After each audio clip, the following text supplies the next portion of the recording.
नमस्कार। आज हम बात कर रहे हैं राष्ट्रीय शिक्षा नीति मतलब एनईपी 2020 के बारे में। इसके कुछ खास पॉइंट्स पर थोड़ी गहराई से चर्चा करेंगे। हाँ।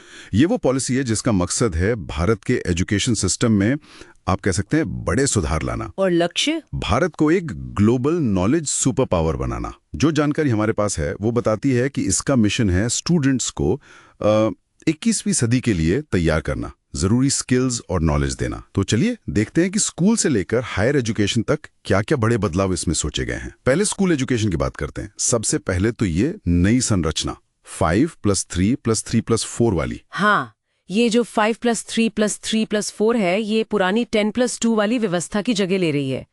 इसमें अलग अलग स्टेज हैं, जैसे 3 से 8 साल के बच्चों के लिए फाउंडेशनल, फिर 8 से 11 के लिए प्रेपरेटरी, फिर मिडिल और सेकेंडरी। अच्छा। और इसमें एक अहम बात यह है कि शुरुआती सालों में मतलब कम से कम क्लास 5 तक पढ़ाई का माध्यम मातृभाषा या लोकल भाषा रखने पर जोर है। ये सुनने में तो काफी अच्छा लगता है। बुनियादी समझ के लिए शायद जरूरी भी है ना? बिल्कुल। अपनी भाषा में बच्चे जल्दी सीखते हैं, उनकी नींव मजबूत होती है। पर क्या इसे लागू करना आसान होगा, खासकर शहरों में जहाँ इतनी भाषाएं बोली जाती हैं? हाँ, ये चुनौती तो है। देखिए, इसे जमीन पर उतारना, खासकर मल्टीलिंगुअल माहौल में, इसमें मेहनत लगेगी, पर सोच अच्छी है। और नीति में 3 से 18 साल तक मतलब पूरे स्कूलिंग के दौरान मुफ्त और अनिवार्य शिक्षा की बात भी है। राइट। और बोर्ड एग्जाम्स का क्या? सुना है उनमें भी कुछ लचीलापन लाने की बात है, शायद स्ट्रेस कम करने के लिए। हाँ, कोशिश है कि साल में 2 बार परीक्षा देने का विकल्प मिले और फोकस रटने के बजाय असल समझ पर हो, कॉन्सेप्ट्स पर। मतलब बोर्ड एग्जाम का जो हवा है उसे थोड़ा कम करके लगातार असेसमेंट पर ध्यान दिया जाए। ये तो अच्छी बात है अगर ऐसा हो पाता है तो। अच्छा, अब हायर एजुकेशन की तरफ चलते हैं। वहां भी कुछ बड़े बदलाव हैं, जैसे मल्टी डिसिप्लिनरी एजुकेशन। हाँ, ये बहुत महत्वपूर्ण है। इसका मतलब है कि स्टूडेंट्स अब सख्त दायरे में नहीं बंधेंगे, जैसे सिर्फ आर्ट्स या सिर्फ साइंस। वो अपनी पसंद के हिसाब से अलग अलग सब्जेक्ट्स चुन सकते हैं। कोई साइंस के साथ म्यूजिक भी पढ़ सकता है, मान लीजिए। अच्छा, तो ज्यादा चॉइस मिलेगी। बिल्कुल।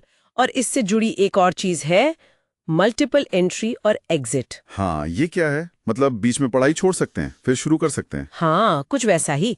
आप 1 साल पढ़ के छोड़ते हैं तो सर्टिफिकेट मिल सकता है, 2 साल में डिप्लोमा, 3 या 4 साल में डिग्री।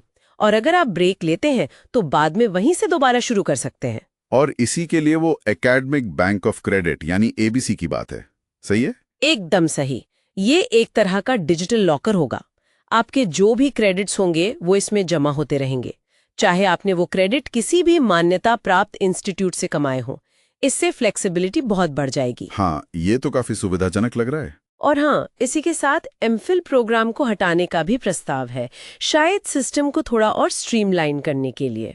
अच्छा, टेक्नोलॉजी के इस्तेमाल पर भी काफी जोर है, जिसके लिए एक नेशनल एजुकेशन टेक्नोलॉजी फोरम यानी नेटिफ बनाने की बात कही गई है। जी, नेटिफ एक ऑटोनमस बॉडी होगी। इसका काम होगा एजुकेशन में टेक्नोलॉजी के इस्तेमाल को बढ़ावा देना, चाहे वो पढ़ाने के तरीके हों, प्लानिंग हो, एडमिनिस्ट्रेशन हो। टेक्नोलॉजी का सही इस्तेमाल कैसे हो, इस पर यह संस्था गाइड करेगी। मतलब टेक्नोलॉजी इंटीग्रेशन पर फोकस है। हाँ, ताकि लर्निंग बेहतर हो और ज्यादा लोगों तक पहुंचे। इनके अलावा टीचर्स की ट्रेनिंग, रिसर्च को बढ़ावा देना, ये सब भी तो है ना? बिल्कुल। टीचर्स की क्वालिटी इंप्रूव करना, यूनिवर्सिटीज में रिसर्च का माहौल बनाना और ये देखना कि सबको मतलब हर तबके के बच्चे को अच्छी शिक्षा के बराबर मौके मिले, ये सब भी इस नीति के अहम। तो अगर हम पूरी तस्वीर देखें तो ये पॉलिसी भारत की शिक्षा के लिए एक बहुत बड़ा मतलब महत्वाकांक्षी विजन पेश करती है। हाँ, विजन तो काफी बड़ा है, बदलाव भी बड़े हैं। तो इरादे तो नेक लगते हैं। सैद्धांतिक तौर पर तो ये सब बहुत अच्छा है, बहुत प्रभावशाली लगता है, लेकिन असली सवाल तो वही है कि ये जमीन पर कितना उतरेगा। हाँ, कि ये जो बड़े बड़े बदलाव हैं, ये असल में सीखने की क्वालिटी को, स्टूडेंट्स की क्रिटिकल थिंकिंग को, मतलब उनकी सोचने समझने की क्षमता को कितना और कैसे बेहतर बना पाएंगे, ये सबसे बड़ा सवाल है और इसी पर आगे ध्यान देना होगा। बिल्कुल सही कहा।